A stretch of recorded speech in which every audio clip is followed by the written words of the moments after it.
বাবা পরিযায়ী শ্রমিক, স্কুল ছাত্রের অ্যাকাউন্টে 759 কোটি টাকা। ব্যাংকে স্কলারশিপের টাকা তুলতে গিয়ে চোখ কপালে গরিব ছাত্রী।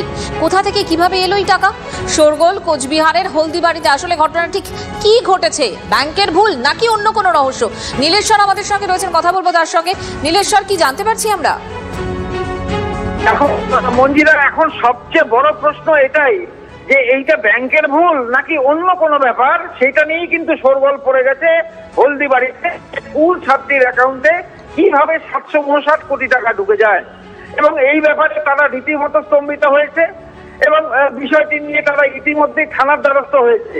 পাশাপাশি তোমাকে আরো একটি কথা বলে রাখি, কিছুক্ষণ আগে আরো একটি খবর আসলো, সেটা আমাদের ময়নাগুড়ি থেকে। এই ময়নাগুড়িতে এক মহিলা তার গৃহ অন্নপূর্ণা যোজনার টাকা তিনি তুলতে গেছেন, তারও অ্যাকাউন্টে কিন্তু 7 কোটি টাকা বেশি টাকা ট্রান্সফার হয়েছে। এটা নিয়েই কিন্তু আরো চাঞ্চল্য ছড়িয়েছে নতুন করে ময়নাগুড়িতে।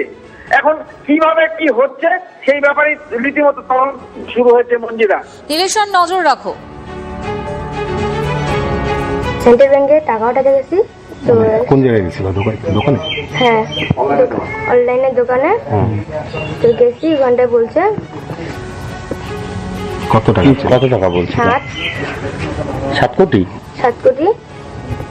মানে অনেক বেশি অনেক টাকা, বেশি টাকা বলছে নাকি? হ্যাঁ। তুমি কি টাকা, কত টাকা উঠাতে গিয়েছিল? আমি 800 টাকা উঠাতে গেছি। 800 টাকা? তোমার ওটা কিসের অ্যাকাউন্ট? ওটা সেন্ট্রাল ব্যাংক। মানে কিসের টাকা ঢোকে ওখানে? স্কুলের টাকা। স্কুলের টাকা? নতুন অ্যাকাউন্ট? হ্যাঁ। এর আগে পাইছিল স্কলারশিপ না এবারই? পাইছি তো। আজকে টাকা তুলছো? কয় টাকা? 900 টাকা। 900 টাকাই তুলছো? কত করে ঢোকে তোমার ওখানে? আমার 800 টাকা করে ঢুকে।